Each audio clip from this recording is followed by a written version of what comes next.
The enormous Galactic Council chamber hummed with noise as hundreds of alien representatives talked, argued, and shouted over each other. The room was a marvel of engineering, a giant dome with seats arranged in rising circles. Light from 3 different suns streamed through the crystal ceiling, creating patterns on the polished stone floor.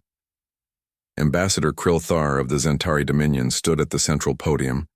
His gray skin glistened under the lights as he waved, his forearms in big motions. "The Orion mining belts have belonged to the Zentari people for 12 generations, he said, his voice booming through the speakers. "We will not allow human corporations to take what is ours." From his seat in the upper rings, Councillor Vex, a tall reptilian diplomat with emerald scales, looked down at the human section. Something was wrong. The 5 seats reserved for Earth and its colonies were empty. Vex frowned, his forked tongue flicking out in confusion. Humans were loud.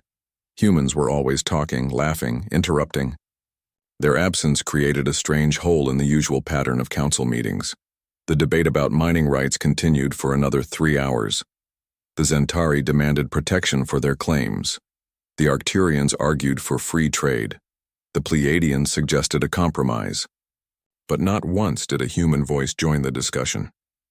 When the session finally ended, Vex approached the central platform where High Chancellor was gathering her notes. The crystalline leader of the council glittered as she moved. "Chancellor, has anyone heard from the humans?" Vex asked, keeping his voice low. The Chancellor turned all 7 of her sensory stalks toward him. "No," she admitted. "They did not send any message about missing today's session." "That is unusual," Vex said. "Humans love to talk. They talk even when they have nothing to say." The Chancellor's crystals darkened with concern. "Perhaps their communication systems are having problems," but both of them knew that was unlikely. Human technology was simple but reliable. Across the station in the communications hub of Centauri Alpha, Communications Director Harlow Bennett sat at his workstation. The room was filled with blinking lights and screens, showing the status of thousands of communication channels across the galaxy. Harlow was the last human still at his post. His hands moved quickly over the control panel as he prepared the final transmission. A small gray box sat next to him, its single button glowing red. This was the dead man's switch, the last resort. The final command. Zal, a blue-skinned Arcturian with 4 eyes arranged in a diamond pattern on his face, watched from the next station. Zal and Harlow had worked together for 6 years. They had become friends despite their differences. "You're working late," Zal said, trying to sound casual. "Council meeting ended an hour ago." Harlow didn't look up. "Had some important work to finish." Zal moved closer, noticing that Harlow was closing down communication channels one by one. "Is there a problem with the network? I could help." "No problem," Harlow said. "Just following orders." On his screen, a message from Earth Central Command flashed. "Protocol Omega authorized. Proceed with final shutdown." Harlow took a deep breath and pressed his hand against the scanner. The computer confirmed his identity, and the red button on the gray box turned green. "Harlow, what's happening?" Zal asked, all 4 eyes now wide with worry. Harlow looked at his friend. He wanted to explain everything. The years of disrespect humanity had suffered, the plans they had made, the future they hoped to create. But his orders were clear. "Transmission complete," he said, pressing the green button. "That's it." "What, do you mean that's it?" Zal's upper eyes blinked rapidly, a sign of distress in his species. Harlow stood up and straightened his blue uniform. The Earth patch on his shoulder seemed to glow in the dim light of the communication hub. "Earth has initiated Protocol Omega," he said formally. "All human colonies, ships, and outposts will go silent effective immediately." "Silent?" Zal's voice cracked. "I don't understand. Your people can't just stop communicating. The humans have been key members of the Council for over 70 years. Harlow allowed himself a small smile. "Sometimes silence speaks louder than words, my friend." He turned to leave, then paused. This would be the last conversation he would have with a non-human for quite some time. Protocol Omega was strict. No communication except in cases of absolute emergency. "Take care of yourself, Zal," he said softly. As Harlow walked out, Zali rushed to the control panel. The screens showed communication channels across the galaxy. One by one, human frequencies were going dark. Military channels that had been active for decades suddenly showed no signal. Diplomatic feeds from 23 human embassies fell silent. Commercial networks between human and alien businesses shut down. Even the popular entertainment broadcasts from Earth went quiet. Zal called up the status of human colonies. New. Eden in the Tau Ceti system, silent. The mining outposts in the Proxima Centauri belt, silent. The massive trade station orbiting Alpha Centauri, silent. The human military bases along the border with the Centauri Dominion, silent. He tried sending emergency signals to Earth itself. No response. In the span of 15 minutes, humanity had disappeared from the galactic communication network. They were still there physically. Their ships, stations, and colonies remained, but they had gone completely quiet. By the end of the standard galactic day, the silence had spread to every corner of known space. Humans had always been the noisiest species in the galaxy. Their music played in bars on 1,000 worlds. Their news broadcasts were translated into hundreds of languages. Their diplomatic corps talked endlessly about peace and cooperation. Now there was nothing. Other species began to notice. In bars and markets across the galaxy, aliens looked at the silent humans with new eyes. The chatty, friendly apes had transformed, overnight into quiet, watchful figures who kept to themselves. No one knew what to make of it. No one knew what was coming next. The silence was deafening. 2 weeks passed. 2 weeks of human silence. 2 weeks of growing tension across the galaxy. On the bridge of the EDF Relentless, Admiral Kate Franklin stood with her hands clasped behind her back. The starship hung in the darkness of space near Proxima Centauri, its stealth systems active. No signals went out. No communications were broadcast. The ship was a ghost, invisible to all but the most advanced sensors. Kate was a tall woman, with short gray hair and eyes that had seen 4 decades of military service. Her uniform was simple and black, with only small silver stars on the collar showing her rank. "Admiral," said Commander Alan Reeves, a stocky man with dark skin and a serious face. "Sensors are picking up multiple ships entering the system." Kate nodded but didn't speak. Protocol Omega was clear. No verbal communication except when absolutely necessary.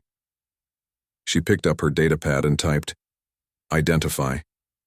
Alan checked his console. 30 ships, Volnar cartel signatures. They're heading toward the mining outposts on Proxima Centauri B. The Volnar cartel was the largest criminal organization in this part of the galaxy. For years, they had wanted to take over the rich human mining operations on Proxima's single planet.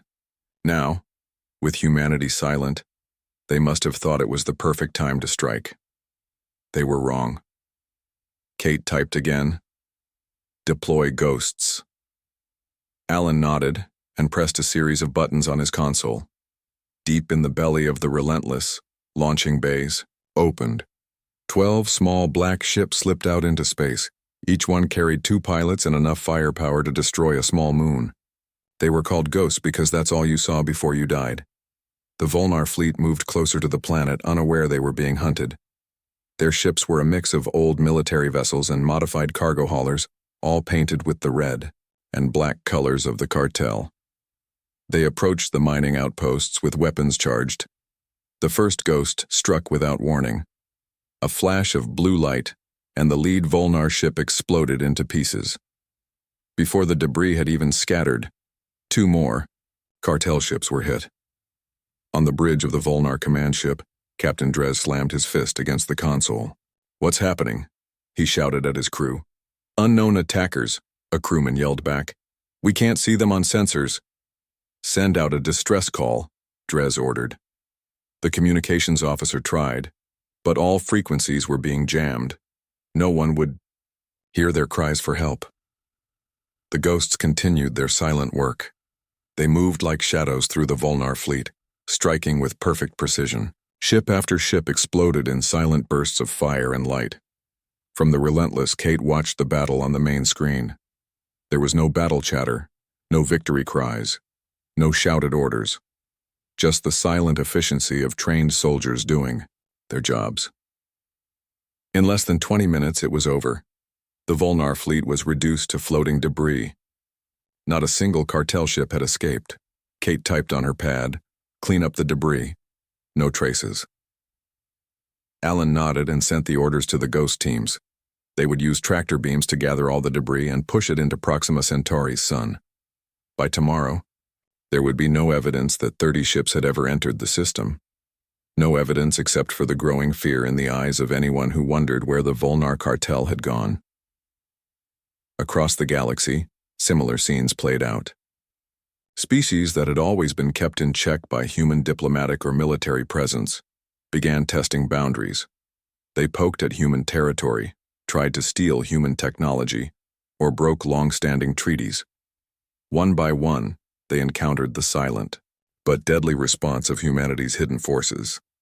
On the trading hub of New Vegas, a massive space station orbiting Tau Ceti, the atmosphere had changed.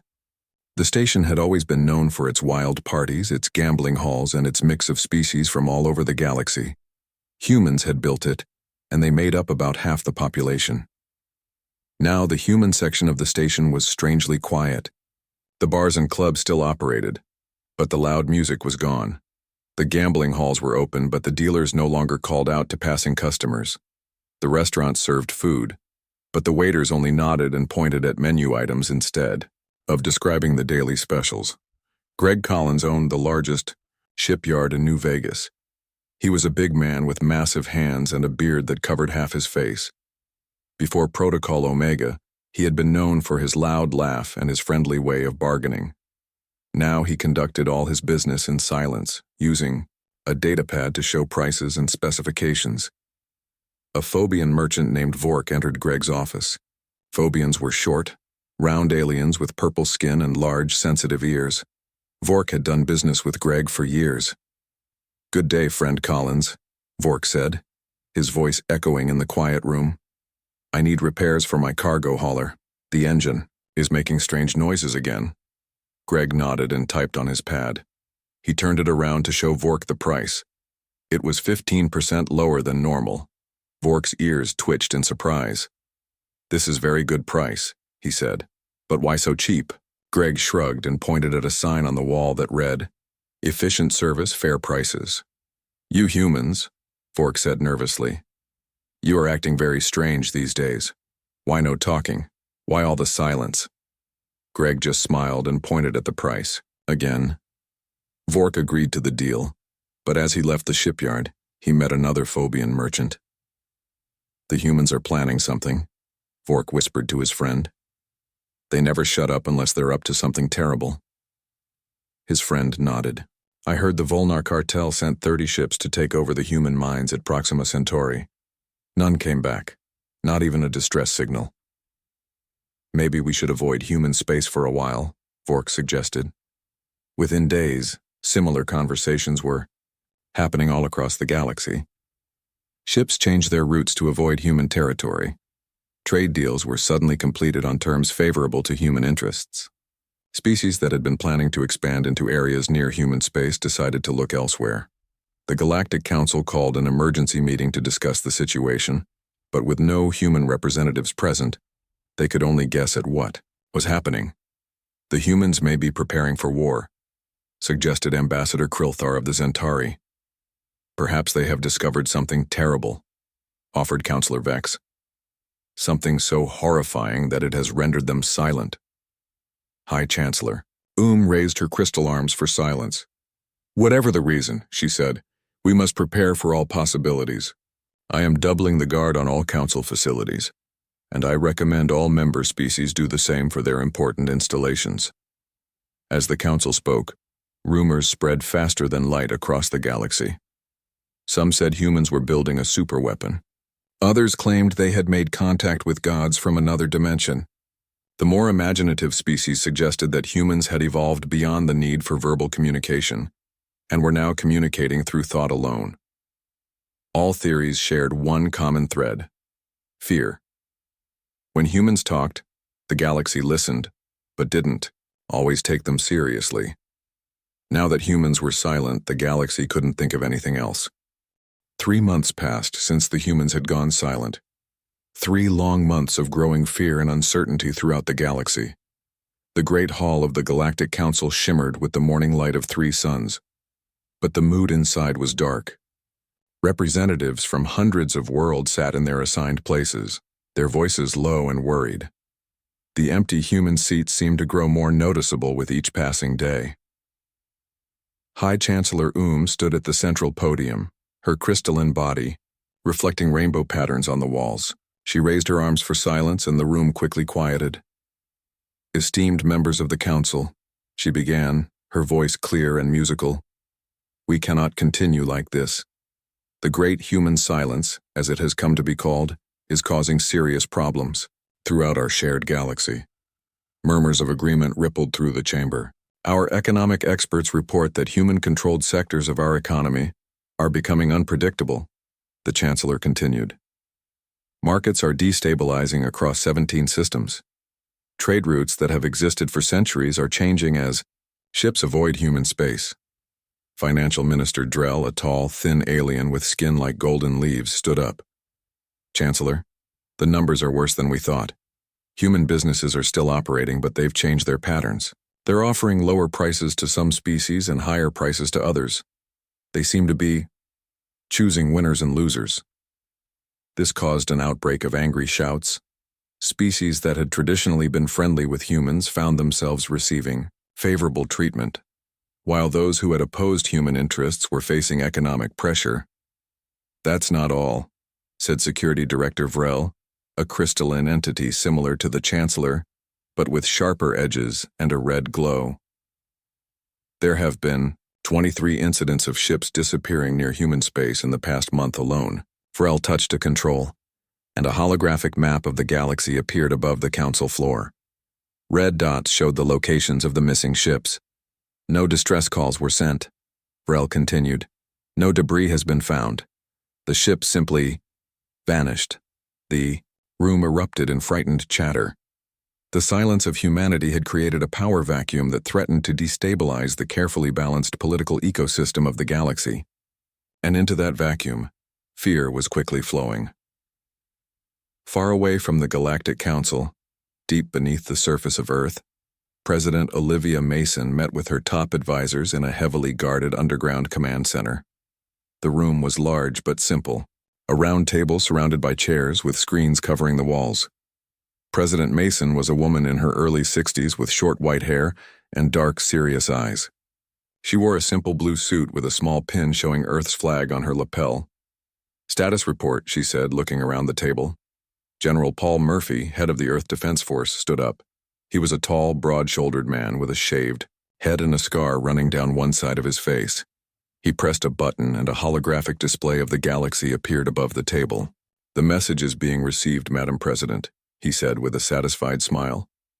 "Our silence has created exactly the kind of psychological pressure we hoped for. The Zentari have withdrawn their claims to our colonies in the Tau Ceti system, without a single shot being fired." He zoomed in on a sector near the center of the galaxy. "The Arcturian Senate, which has blocked our trade proposals for the last 15 years, has suddenly proposed new terms that are actually favorable to us for once." Secretary of State Nancy Clark nodded in agreement. She was a slim woman with long brown hair pulled back in a tight bun. "The diplomatic corps reports similar successes. 3 separate species have approached our embassies with major concessions, practically begging us to speak again." "And our own people?" the president asked. "How are they holding up under the silence?" "Morale remains strong," replied Interior Secretary Joe Ramirez, a stocky man with a thick mustache. "The public understands the importance of what we're doing. Children are being taught in silent classrooms. Workers are communicating through data pads and sign language when necessary. It's not easy, but everyone knows it's temporary." President Mason studied the holographic map, watching as human influence expanded across the stars. Never in history had silence been used as such an effective weapon. "And what about Project Lazarus?" she asked, turning to the final person at the table. Dr. Daniel White was a thin man with wild gray hair and thick glasses. He looked like the classic image of a scientist from old Earth movies. He stood and adjusted his glasses nervously. "Project Lazarus is on schedule, Madam President," he said, his voice soft but excited. "The quantum communication network is nearly complete. We've installed the final nodes in all major human settlements across 23 star systems." He pressed a button, and the holographic display changed to show a web of glowing lines connecting human-controlled worlds. Once activated, this network will allow instantaneous communication between all human outposts, ships, and colonies, he explained. "And the best part is that it will be completely undetectable and unhackable by any known technology in the galaxy." The DAO president nodded slowly, a small smile forming on her lips. "So we'll be able to coordinate our activities while maintaining the appearance of silence to the rest of the galaxy." "Exactly," Dr. White confirmed. "We can speak among ourselves without anyone else hearing a word." "Very good," President Mason said, standing up. "Maintain the silence for another 3 months. Let them sweat a little more. By then, Project Lazarus will be fully operational, and we can move to the next phase of our plan." As the meeting ended, President Mason walked to a large window that looked out over a vast underground city. Thousands of humans went about their daily lives in the subterranean complex, all working in near silence. Children played in parks without shouting. Markets operated without vendors calling out their wares. Even the vehicles moved with only the soft hum of electric motors. It was a sacrifice, she knew. Humans were naturally social creatures who loved to talk, to sing, to laugh out loud. But after decades of being ignored, dismissed, and underestimated by the older species of the galaxy, humanity had found its most powerful weapon, the fear their silence inspired. On the planet New Eden, in the Tau Ceti system, a human farmer named Jack Wilson looked up at the night sky. The stars seemed brighter somehow, now that human voices weren't filling the air with constant chatter. His wife Lisa stood beside him, their hands linked together. They didn't speak. They hadn't spoken aloud in 3 months, but they communicated, through gentle squeezes of their hands, a language of touch they had developed during the Great Silence. Their daughter, Emma, just 5 years old, joined them in the field. She had been learning sign language in school, along with normal subjects. She signed to her parents. "When can we talk again?" Jack knelt down and signed back. "Soon. We're being quiet so the stars will listen." Emma looked confused but accepted the answer. She was too young to understand the complex politics of the galaxy, too young to know that her silence was a small part of humanity's first true show of strength among the stars. Across human space, in homes and ships, on space stations and colonies, billions of people maintained their silent vigil. They communicated through written words, through sign language, through simple gestures. It wasn't easy, but they understood the importance of their collective discipline. And throughout the galaxy, the silence of humanity spoke volumes, its message clear in its absence. "Underestimate us at your peril." 6 months, 2 weeks, and 4 days after humanity went silent, the Galactic Council received a message. It wasn't delivered by voice or by a human representative. It simply appeared on every screen in the council chamber at the same moment. "The Onion delegation from Earth requests an audience." Those 7 simple words caused more commotion than a battle fleet appearing in orbit. Council members jumped from their seats, pointing at the message, arguing about what it meant. Some thought it was a trick. Others believed it was the start of something terrible. High Chancellor called for order, her crystalline form flashing, with bright pulses of light to get everyone's attention. "We will, of course, grant their request," she said when the room finally quieted. "This may be our only chance to understand what has been happening." The news spread across the galaxy. In hours, the humans were going to speak again. Every species with a seat on the council scrambled to send representatives. Even species that rarely participated in galactic politics dispatched observers. Everyone wanted to hear what the humans would say after their mysterious silence. The council chamber had never been so crowded. The air smelled of too many different species breathing the same recycled atmosphere. The temperature control struggled to find a setting that wouldn't freeze some aliens while cooking others. The noise level grew as thousands of representatives discussed what might happen. "I heard they developed telepathy," said a furry Proxian to his seatmate. "No," replied a Zentari diplomat. "My sources say they found ancient technology that makes our weapons look like toys." "Both wrong," insisted a hovering cloud of gas that was actually a sentient being from the outer rim. "They've been building a super weapon in secret." At precisely the scheduled time, the massive doors at the entrance of the chamber slid open. The room fell instantly silent. Every eye, sensory stalk, and optical sensor turned toward the doorway. A single human entered. She was of average height with light brown skin and short black hair. She wore a simple dark blue uniform with no decorations or medals. She carried no weapons and wore no jewelry. She looked completely ordinary. This was Samantha Wells, previously an unknown diplomatic attaché, now the voice of humanity. As she walked to the speaker's podium, her footsteps echoed in the silence. Some council members leaned forward, straining to get a better look at her. Others shrank back as if afraid she might do something dangerous. Samantha reached the podium and looked around the chamber. She took a moment to study the gathered representatives, her face calm and unreadable. Then she smiled, a simple, friendly gesture that somehow made the tension in the room even worse. "Thank you for your patience," she began, her voice clear and strong after months of silence. "Humanity apologizes for any inconvenience our silence may have caused." A shocked murmur ran through the chamber. After all this time, after all the fear and speculation, this was their opening statement? An apology for an inconvenience? Several council members started shouting questions, but Samantha raised her hand for silence. Surprisingly, everyone obeyed. "Let me be direct," she continued. "For 70 years, humanity has been a member of this council. For 70 years, we have spoken at these meetings. We have proposed trade deals. We have offered friendship. We have warned about dangers. We have suggested solutions to problems." She paused, looking around the room again. "And for 70 years, we have been ignored. Our warnings were dismissed. Our offers of friendship were accepted, then forgotten when convenient. Our trade deals were altered to benefit others. Our territories were encroached upon. Our technological achievements were stolen or copied without permission." The chamber was completely still now. No one moved. No one spoke. "We tried speaking louder," Samantha said. "We tried formal protests. We tried working through proper channels. Nothing changed, so we tried something new.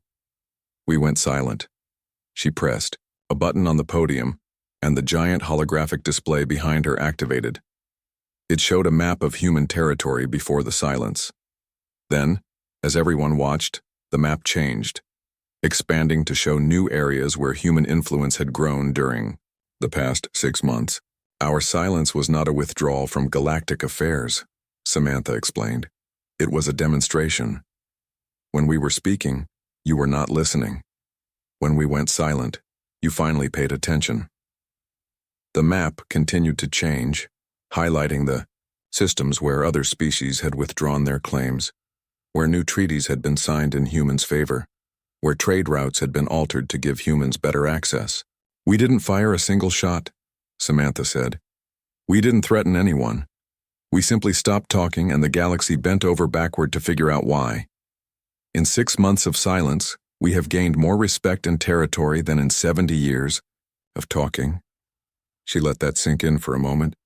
That is the power of silence. That is the lesson we wanted to teach. On Earth, in the underground command center, President Mason and her advisors watched the broadcast on a large screen. The room was tense, everyone waiting to see how the council would react to Samantha's speech. "She's doing well," Secretary Clark whispered. "Clean, simple, direct." President Mason nodded but didn't speak. The next few minutes would determine whether their gamble had paid off or if they had pushed the other species too far. Back in the council chamber, Samantha's speech continued. "We are prepared to rejoin the conversation," she said, her voice softer now. Humanity wants to be part of this galactic community. We want to trade, to share knowledge, to help solve the problems we all face together.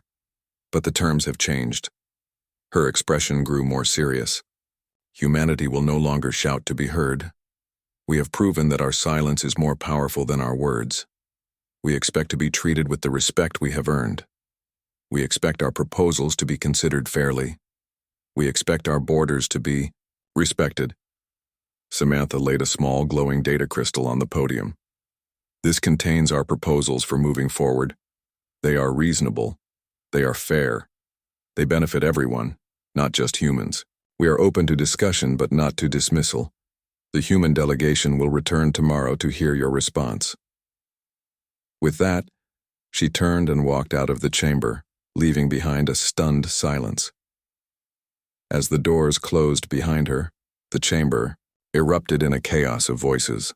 Some council members were angry, others frightened, and a surprising number seemed impressed.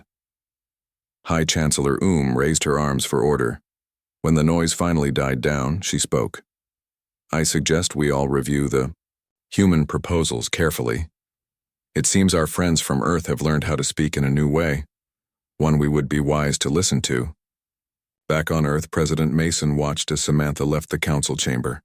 The tension in the command room broke and several advisors started applauding. Do you think they understood the message? Asked General Murphy.